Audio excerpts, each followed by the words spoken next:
Rocco Vata është në vëzhgim nga Fulhami dhe Crystal Palace. Dy klubet e Premier Ligës kanë shprehur interesim për Vatën, që sipas Daily Mail do të duhet 20 milion pound për t'i blerë kartonin. Talenti shqiptar që vendosi të përfaqësojë Irlandën ka kontratë për 3 vite me Watfordin. Ky klub militon në Championship, ku Vata mungon prej disa ndeshjesh për shkak dëmtimi. Interesant është fakti se sulmuesi ansor është në kohë për të ndryshuar përfaqësuese.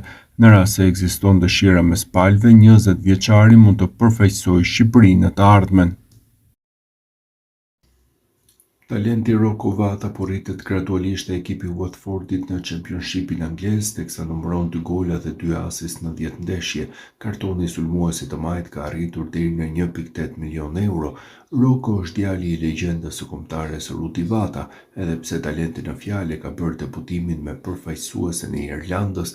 Rudi Vata, në një prononcim të shkurtër për RTS Sport, e ka lënë të hapur mundësinë që djali i tij të luajë me fanellën e Shqipërisë. Rocco ka zgjedhur Irlandën, por nuk ka mbaruar asgjë pasi e ka ende mundësinë që të bëjë një zgjedhje tjetër nëse dëshiron. Ka një klauzol që duhet të luajë edhe 2 ndeshje zyrtare. A do e shihja pjesë të skuadrës së Silvinjos? Mendoj se do kishte qenë një alternativë mirë. Rregulli është i qartë, çdo futbollist ka të drejtë të ndryshojë kombëtare nëse ka luajtur më pak se 3 ndeshje, gjithmonë nëse i ka luajtur këto sfida nën 21 vjeç.